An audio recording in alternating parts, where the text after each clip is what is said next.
Chapter 1. Prologue. You are listening at FameTV.info. Chapter 1 Prologue. The French Republic, which achieved a revolution that overturned the old system called Ancien Régime, became the target of all the other powers in Europe.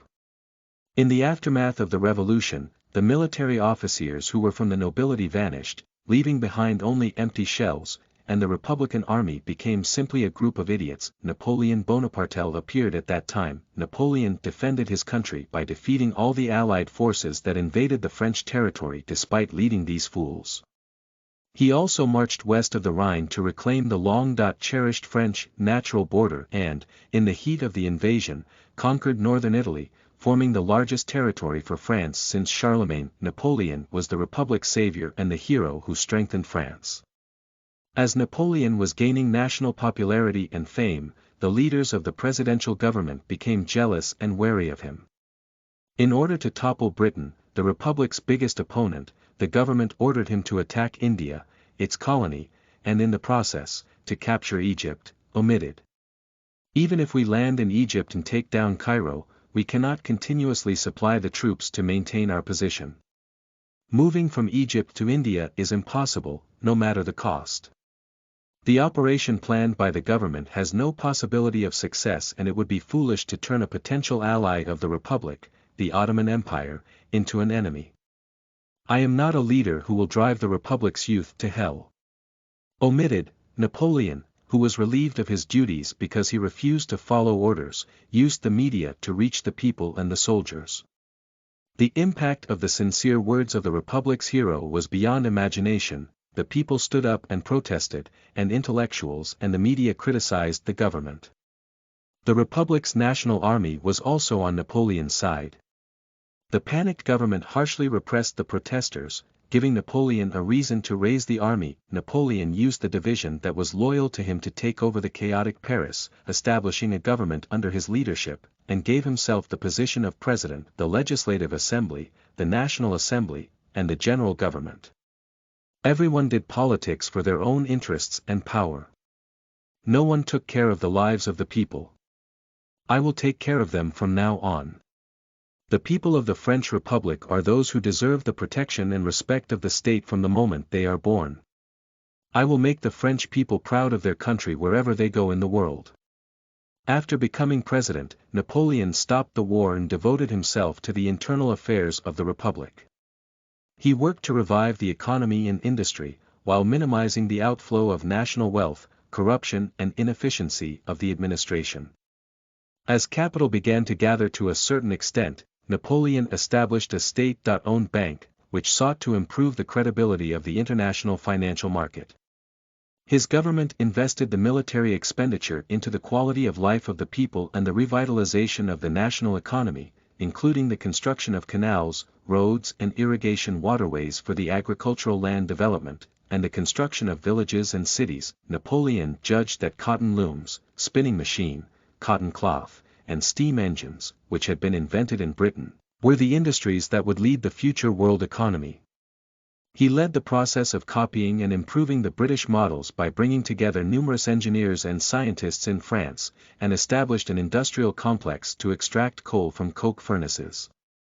From 1798 to 1802, when Napoleon was president, the size of the French Republic's economy was more than doubled, the production of iron tripled, and the average income of the people and the national finances grew by 20% annually. The slowing population growth rate rose rapidly again, surpassing 40 million people.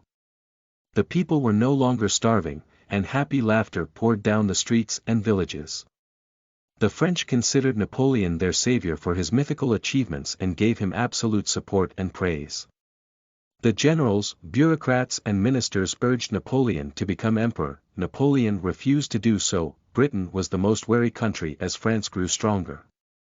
Especially, looking at France, which dominated the European cotton and wool market by imitating the Industrial Revolution in its own country, Britain even felt a threat for its own survival.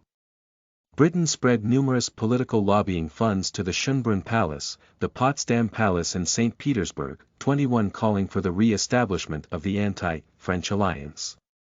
Britain was not the only country threatened by France's growth, so the coalition, centered around Britain, Austria, Prussia and Russia, was formed again. 121 I declare the existence and safety of the French Republic. Those who threaten the sovereignty and people of our good republic will be defeated unconditionally and there will be no compromise. On November 1, 1802, Napoleon declared war on the coalition, which included Britain, Austria, Prussia, Russia, Portugal and Sweden, on the occasion of the Declaration of Nemours. Soon Napoleon called in his allies Spain and Denmark and asked for troops from the sister republics of France, such as the Batavian Republic and the Parthenopean Republic. It was the beginning of a great war involving almost all European countries, the god of war himself. Karl Ludwig, 141, we were just dwarves in the palms of giants. Alexander, what strategy can you use against a man who can win an unwinnable battle? William Pitt, 6, despite not standing on the battlefield for 4 years, Napoleon's strategy and tactics were not rusty at all. He won 10 battles throughout Germany and northern Italy, including the battles of Ulm, Austerlitz, Jena and Auerstedt, and achieved the feat of suppressing 180,000 of the troops allied against him with only 40,000 losses. 171 Prussia and Austria, which were hit directly, were surprised and quickly asked for a cease-fire. They never stood up to France again. On the other hand, Napoleon judged that it would be hard to beat Britain at sea. Therefore, he only sent the navy to destroy British trading ships and merchant ships, avoiding naval battles as much as possible. It was a strategy to increase the financial burden of Britain, that needed a huge number of ships and sailors in order to block all the French coasts. In the meantime, Napoleon made a tremendous record of killing 115,000 Russian troops in the Battle of Eylau and the Battle of Friedland, and even led Russia to break away from the coalition. Portugal could not fight back against Spain, and Britain was left alone as Sweden slipped away when Russia fell out. Britain's finances were already at their limit after the French fleet's trade destruction war, weakening the British control on the European market, and with the explosive war funds, huge military subsidies for each country, and worsening domestic economy. British taxes rose exponentially during the war. Britain's citizens, who were unable to withstand the taxes, staged massive protests and strikes, asking to stop the war immediately. Having defeated all his enemies on the continent, Napoleon announced a naval project and planned to build 50 of the latest battleships. British Admiral Horatio Nelson was killed in a fierce battle with the French, Spanish, Neapolitan and Danish combined fleets. 181 The United States prepared for a new war, targeting the British colonies in the New World. Britain could no longer withstand it, and ended up signing a peace treaty with France. The other allies were able to conclude the end of war talks on light terms, but that was not the case for Britain, which had led the anti-French alliance from the beginning and resisted until the end. Britain had to face very humiliating and harsh demands to hand over the entire colonial land of the North American New World instead of being subject to compensation, tariff cuts, or patent adjustments. On February 2, 1805, 2 years and 3 months after the Declaration of Nemours, Napoleon declared the end of the war. France was recognized by the leading powers as Europe's largest hegemony and world superpower. The French people proudly sang the anthem of the Republic and praised Napoleon. I think I'm done with my work now. I have served my 10-year term, so I want to step down. In 1808, Napoleon declared his honorable retirement. All generals, ministers, bureaucrats, and even the media and the people hung on to him, but he resigned neatly, following George Washington's example, saying that more power would be no different from despotism. The last thing he did was to propose a referendum for a 5-year presidential term after his retirement. The new government always sought out Napoleon, who was supported and loved by the whole French people. Napoleon had quietly retired to his hometown in Corsica and only intended to take command of the military in the case of a national crisis. He was therefore very upset by the government's attitude of asking for his opinion every time a new policy or bill was implemented. Napoleon eventually set out on a voyage to Louisiana. France's North American colonies, including Louisiana, which was returned from Spain, and Canada, formerly controlled by Britain, were now larger than the entire Europe. The potential of this huge land is endless. France's future lies right here. The western part of the New World, which had yet to be pioneered, had been recognized by European powers as an implicit French territory. France's North American colonies still had enough room to expand and develop. Although the yellow fever and other infectious diseases had plagued the pioneers, they did not stop their enthusiasm. Napoleon decided to spend the rest of his life on this new land, *****, Your Majesty, Your Majesty. It's time for you to wake up. What kind of idiot calls me with the title of a monarch? Hearing the wrong title, Napoleon frowned at the man who was shaking and waking him up in the midst of extreme fatigue. How on earth are these attendants trained? Ha! Why, Your Majesty? The resentful face of the middle-aged man caught by the collar. He later found out that his name was Baron Fame 191 and was Napoleon's secretary, belonged to a stranger he had never seen in his life.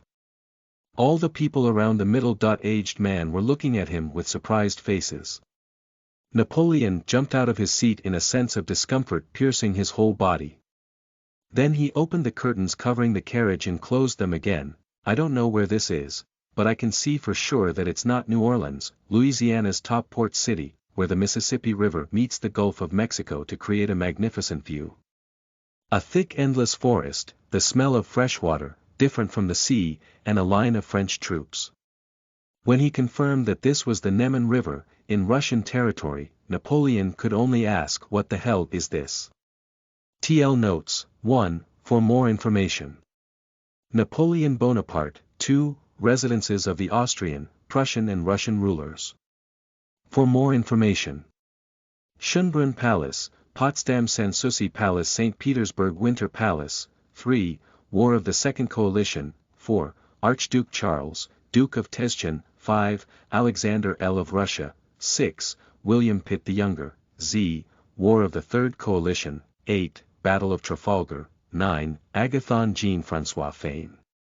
Listen to the full novel at FameTV.info, direct link in the description.